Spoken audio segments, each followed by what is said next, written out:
Let's make sense with Charlie. Serious business on serious host.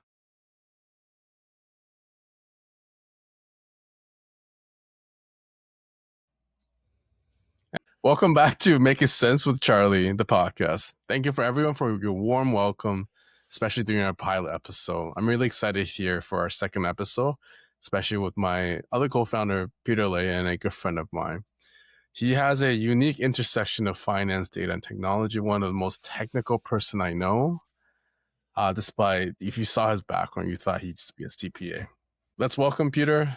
Glad to have you here. You are the head of innovation here. Love to have you kind of tell the world a little bit about yourself. Yeah, great to be here. I think I started my career over at CPM, similar to yourself, right? Graduated from university and really not knowing what to do, and bumped into someone who recommended me to a role. And at the time, it was just like a traveling consulting role. Didn't really have much of a idea what I was getting myself into. And then fast forward like 5 years, I'm still doing that same role, but albeit at a different level.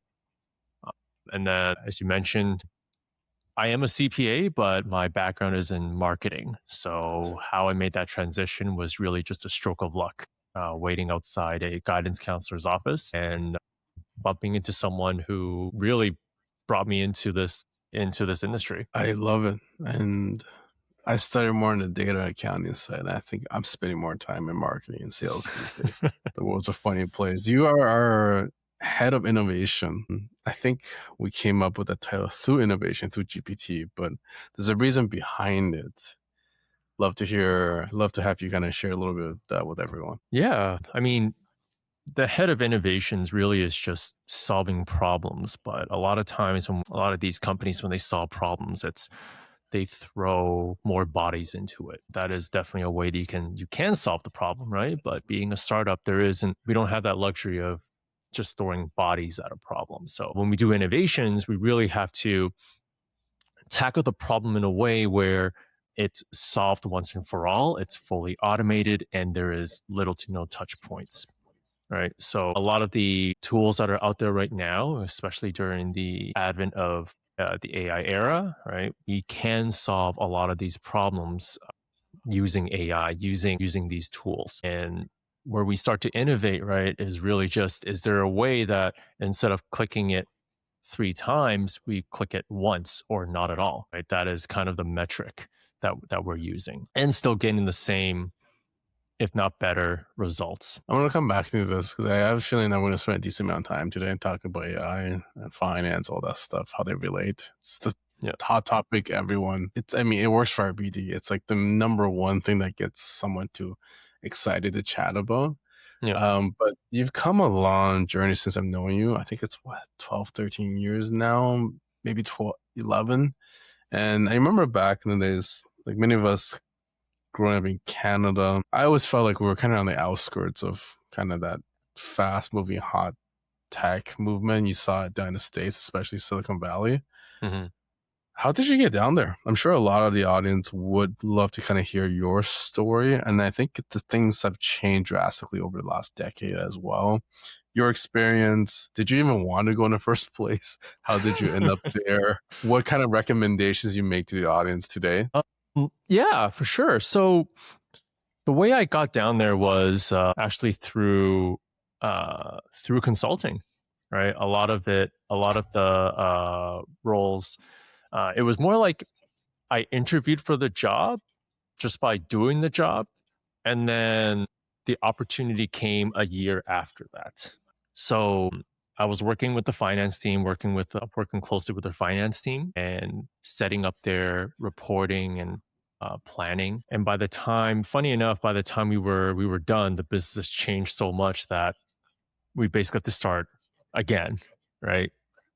Because Silicon Valley moves at a rapid pace. So that being said, right, my recommendation and to the folks that are listening or watching, the best way to get into Silicon Valley, from what I've seen, right, is actually through consultancies and through connections. A lot of the folks that ended up joining right, are ex PwC who worked on a project or from Deloitte who was part of the project, right? And that's how I ended up going there was they remembered who I was, remembered the kind of work that I was doing and the value that I was delivering. And when the opportunity arose and they needed someone, they gave me a call. I like that. It's like even thinking back my own journey for a long time, I Mhm. want to get down there, and the opportunity didn't come until probably a decade into my career where I was no longer at a state where I wanted to go down, but it was starting to pop up. And many of it did come from relationships that I built while I was a consultant. A lot of it actually came down to when I was doing a lot of freelance work, fractional work. You can argue it's basically a different title for a consultant like role. You're Yep. advising them to do things, but you're not actually doing much of it yourself. And that relationship you've built, you've done the work already. You have the trust. It makes a big difference. I think that's actually really helpful. Never thought about this. I think a lot of people want to go down there. It's still things are definitely moving faster. We're in Canada. Things are better, significantly better today, but things are still like day and night in terms of speed Yeah. down there. But to get down there is it's not just applying to so many jobs. It's not going to networking events nonstop. I think it's building genuine relationships and actually doing the work, Yeah. right? Speaking action speaks louder. I think it was Jansen who had a line where from NVIDIA, he said you can't escape a bad past. And that makes a big I think if you think about just providing value and focus on that, it will help you get down there a little bit easier than just figuring out how to get down there from a surface level. Did Yeah. you always want to go down? Yeah, I mean, after the first experience, I realized that this is something that I can definitely get used to and definitely would enjoy, right? Um, the the atmosphere was absolutely electrifying. The sense of entrepreneurship. Every time I talked with someone, it was about their idea and their startup, and they were very open on sharing about it. The best one I think was I was in an Uber going to the airport, and my Uber driver was pitching me his idea and his application and how I was going to compete against Uber itself, right? So that was a really interesting experience, but more so to the point about how the the relationship and how that engagement works is that uh, there was a there was a consultant back in the past where I was on a trip with him and this guy was incredibly intense, right? He was an incredibly intense guy and he said something to me that resonated with me even to this day. And he said, "You have to treat every client engagement as a job interview because that's what it is. You're trying to build rapport with them, you're trying to build that trust and you have a certain amount of time to do so. So you have to treat every engagement with every client as if it's a job interview." This was a consultant in RCPM space. I like that. I think just tying back to kind of the work we do a little bit, velocity is a key piece of getting clients happy, getting clients live, getting clients to use it. Now, there's definitely the monetary investment, but I think what drives the most amount of success, the consultant and platform and data, all that stuff definitely matters. But I truly think the biggest driver is the client investment involvement. And the Yeah. faster you can get them excited, invested, just like an interview. If you're going through multiple rounds, you need to come out of the gate swinging. You need to start strong. They're going to be that much better. They're going to be that much more invested, and they're going to get that much more out of the platform. And you're going to have a longer term relationship. It might end up like a job, right? Yeah. What you were down there for a while? What was this, 4 years? I think it was closer to 5 years, but time was moving a little bit differently during that era, just because I was there right when COVID started. 2019 was the end of 2019 was when I first started, and then beginning of 2020 was when COVID happened. So it was I'm gonna a different time back then. Yeah, I'm gonna take us off the kind of plan path a little bit because you started. That was an interesting time. I mean, the world shut down. A lot of us maybe even forgotten what was that like. But I know like it was hugely impactful for you because you weren't down there for a long time. Yeah. Um, where I'm getting to this is like, love to kind of hear a little bit of what that experience is like. But I also think if you start with what was your initial experience like? Because I know a lot of the audience, they do want to move geographically. They do want to get down to work in Silicon Valley. They want to work in the States, maybe sometimes come back to Canada or wherever they're from, just like you. What was your personal experience going down there? What was it like? Did you have people on the ground that you were friends with? What were the biggest challenges? What was the most memorable? What was the best memories for the first year or two? Oh, that's an interesting one because that journey was definitely different. Luckily, I had a really good friend who was there, and he was basically my entire support system while I was down there because everything shut down. Right, in terms of what it was like when I first got there, the navigation of just a whole different country was fairly interesting. Having to get your licenses, your bank stood up, just having your life rebuilt again. That in of itself was interesting. I couldn't even qualify for a credit card because I didn't have any credit to speak of, right? I couldn't get a phone because you needed a license, like valid government issued ID from the States to get a phone. No idea.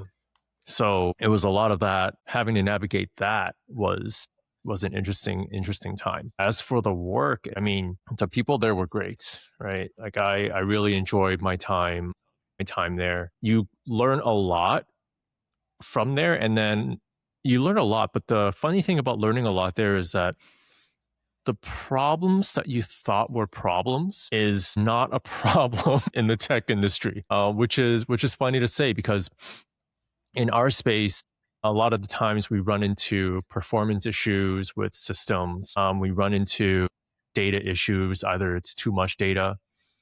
And then the eye opening moment was working with the team down there, and I was going a little bit too hard on the design, anticipating performance issues. And he pulled me aside and said, yeah, those are not issues here. Like you're nowhere near the threshold, right? You're dealing in the gigabyte scale. Like we are in the petabyte scale. That's when it becomes a problem. This is not a problem. So that to me is like a huge eye opener, right? So yeah. That's fascinating. Like you and I, like we spend a lot of our projects making sure that the designs are fast. I think a lot of people forget about that, but the ease of use, the user experience makes a huge piece or aspect in Hmm. terms of someone adopting something. You're not going to use a platform or tool if you're clicking and sit there and wait. And some of it's definitely platform, some of it's data, but some of it, a lot of it revolves around the design of the platform as well as solution. I mean, Yep. that's why we exist. That's what we do. What we do, we help design platforms for FP&A for this Yep. Office of Finance. Outside of that kind of work you get in the tech side, where you have nearly unlimited amount of processing power that others don't have access to. Were there any, did you see anything where how they thought about projects, how they thought about decision strategy that was different from any other industry or experience you've seen that you think it's helpful for others to learn from? And you've worked with clients of all sizes and shapes and locations, industries. I'm sure there's something that spots out. That's a good question. Yeah, I mean, there was a huge so all things being equal, you're still solving a problem. You're solving the problem, you're putting together a solution, you're putting together a design. For most companies, that's good enough. But one thing that had a lot of emphasis and carried a lot of weight is how many clicks does the end user have to do in order to get to what they need, right?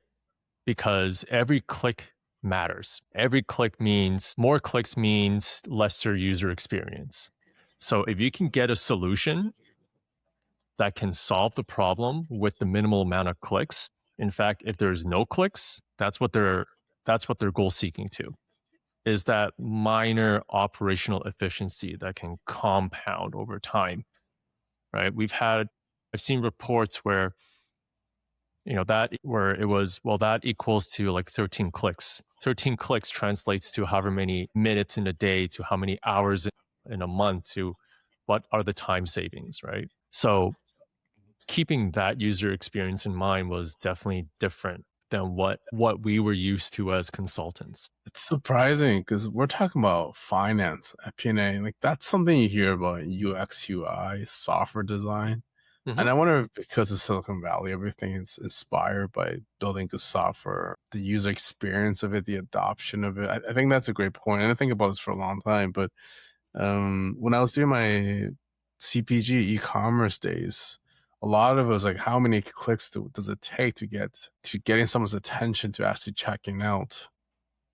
If you think about what we're doing, yes, we're building platform integration, transformation, helping clients with lots of stuff. But at the end of the day, at least I think in my opinion, the highest KPI or North Star, I think there is TTV, time to value, but there's the adoption to me is more important than anything else. And you're absolutely right. The less clicks we have by itself defines a simpler, easier solution for someone to adopt. Yep. The focus was mainly on adoption.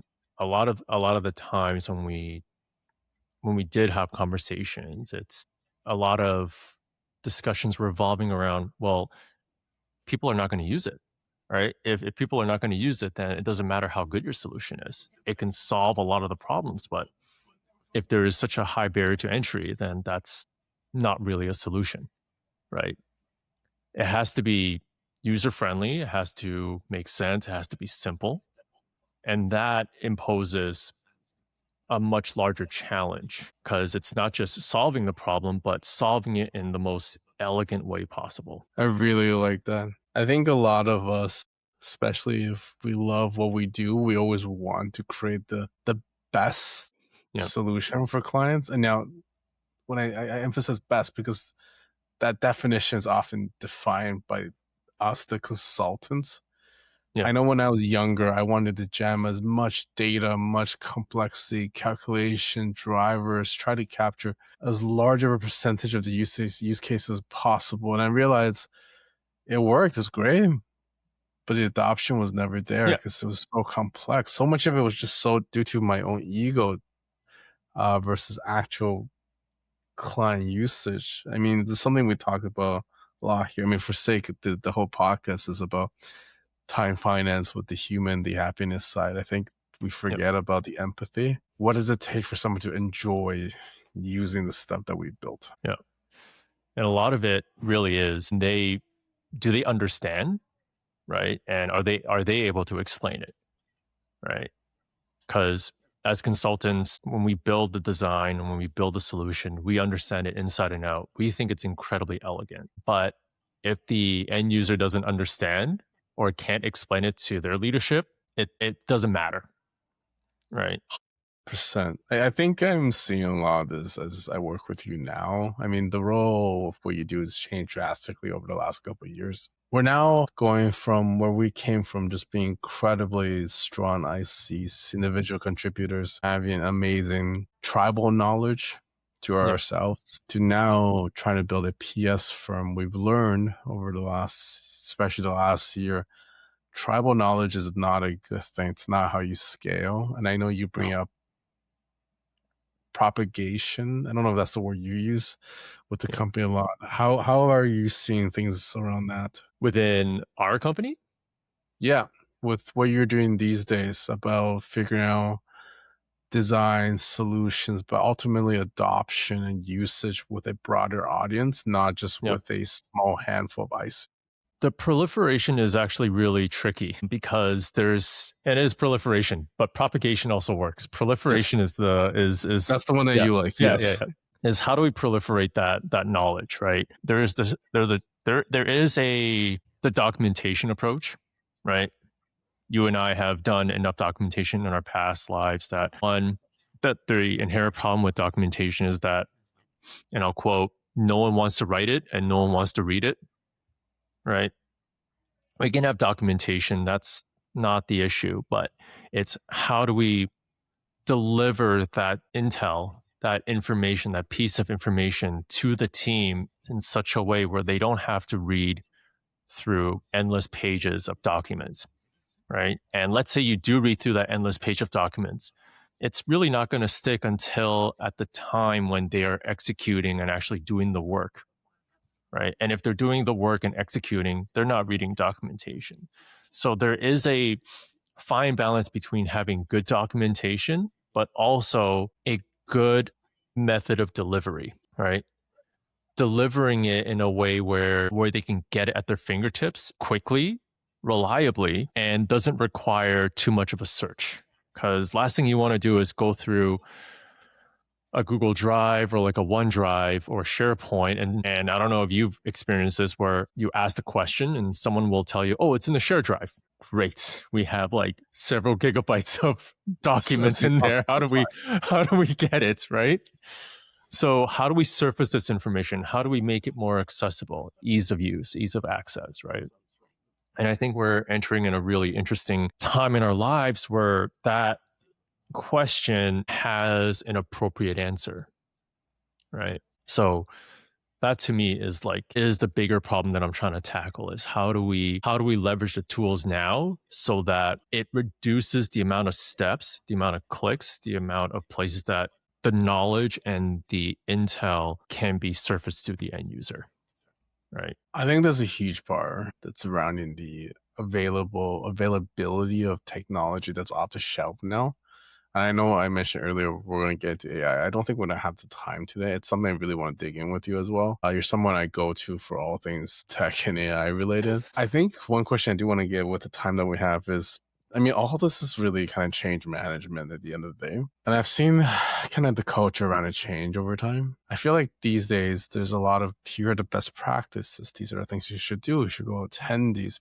They're more optional in terms of how it's been asked with the client, or not the client, the team. How do you think about that? Because my thoughts around this has been shifting over the last couple of years. How do you push change with the team? How do you communicate it? Let's go back to the idea of empathy, right? And let's not beat around the bush. And we know that getting answers to questions is painful. I'm experiencing it right now because I'm dog fooding the entire process. I don't want to dig through all that documentation. So what is the change management process for me is, hey guys, this is my problem. I don't know if this problem is resonating with you guys, but here's the solution.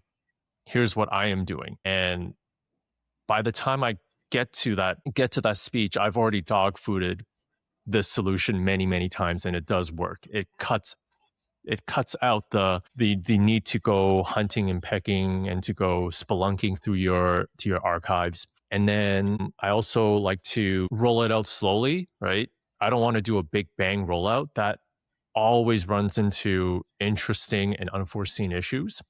But if I can get a slower rollout, right, to some of the key folks who are interested, who does this on a regular basis, then they themselves become evangelists to the idea that, oh, this does work, right? And other folks who may be experiencing the same problem, now I have social proof within our own team that, oh no, this works for so and so, you should try it, right? And then that naturally builds over that change management without having it being so abrupt and so invasive, right? Getting a couple of champions and just walking them through, this is the problem that I'm experiencing. I'm guessing you're experiencing the same thing. Let me know if this will help, right? And then provide me feedback, and I'll improve the whole process. A couple of things you mentioned I want to call out. We talk about this a lot. I think empathy is focus and empathy can get you almost kind of any results or goals you want to have. In this case, it's exactly it. I think a lot of people are really good at making cases, ROIs, the reasons at large projects, but they don't do it at the change management level. They don't do it at an individual user stakeholder level. And that's where a lot of projects don't go well. And I think a lot of execs leaders often kind of question and have all these postmortems, deep dives about why projects don't succeed.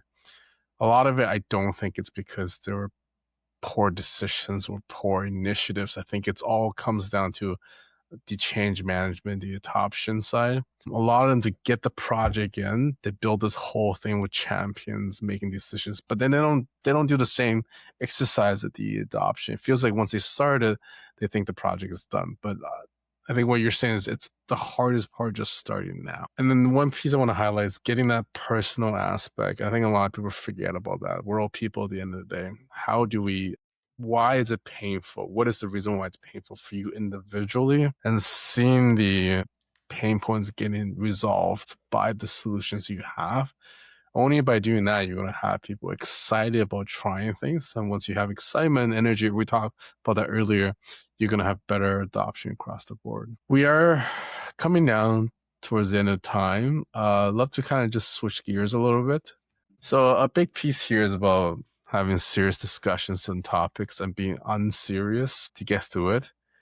How do you stay optimistic during difficult times? I mean, I have you guys, right? That's one of the most the best things about working with the team is having you guys. But more so, I think all the cool things that we're doing, all the future prospects, I think that keeps me going.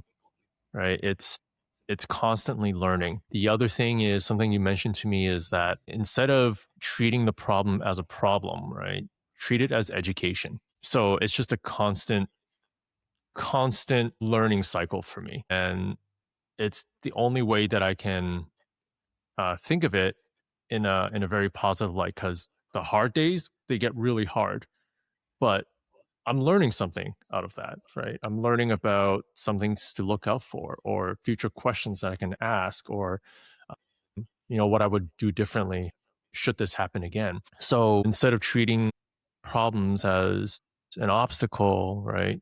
If you were to reframe that as a lesson or to reframe that as, oh, I'm getting something out of this, other than just, the pain and the anxiety of it all. If you look at it as a lesson, it's a quite positive spin. Appreciate it. It's a line I survived the first few startups. One of my first startup, my other co-founder, she kept saying like, this is just tuition. The failures, the hardships, everything, there's just tuition to pay that you're paying for the learnings and results you're getting. So I think changing that frame of mind, almost training yourself, you can look at it negatively, and I don't think that helps in any aspect. But being excited that you're going to go through this, it's going to hurt, but you're going to come out of it knowing how to do this again. Yeah. Is it's quite a good one. Thanks for bringing that up. Final kind of piece. I think we have two sections that we have to end our podcast. Naturally, this is our second one, so things might change over time. But the first one is just a rapid fire, and then lastly, the audience being promised a 2 cent advice from you. But let's go through the rapid fires. Debit card or credit card? Credit. Pizza or burgers? That's a hard one. Pizza. Don't judge Hawaiian pizza. I get it. I love it. I love it as well. I'm with you. Audiobooks or podcasts? Podcast. What's your favorite podcast right now? A Pivot with Scott Galloway and Kara Swisher. Yes. Favorite AI tool? Whoa, it's too many. It's way too many right now. Gemini, ChatGPT, Claude. Those are the main big ones. Yeah, we'll go there. We'll just keep to those three main ones. You and I had this talk over and over again. We feel like AI is going to take over. If you were going to make a bet on it, what year do you think we're all going to just be sitting at home collecting universal income, just eating pizza all day? I mean, that sounds pretty good. So I'm going to go with a 2027 to 2030 bet, somewhere in the next 4 years. I mean, 2027 is next year, dude. Yep. Let's come back to this in the year and see where we're at. I love this. Final 2 cents from you for the audience. Yeah. Automate the boring. Automate the boring 20%. I find that if you can automate the boring part, which is usually 20% of the task, it makes the remaining 80% much more enjoyable. Plus, you get to learn about automation. So there's always that. I love that. And I think if you go into any process or task or role with that mindset, I'm going to learn about this 20% boring stuff so I can automate it. Yep. You have a better time even doing that boring stuff as well. Yep. Well, Peter, this was beautiful. Thank you so much. Thank you for being here with me, and thank you for being on the podcast of MCC with me. Thank you so much. Absolutely, man.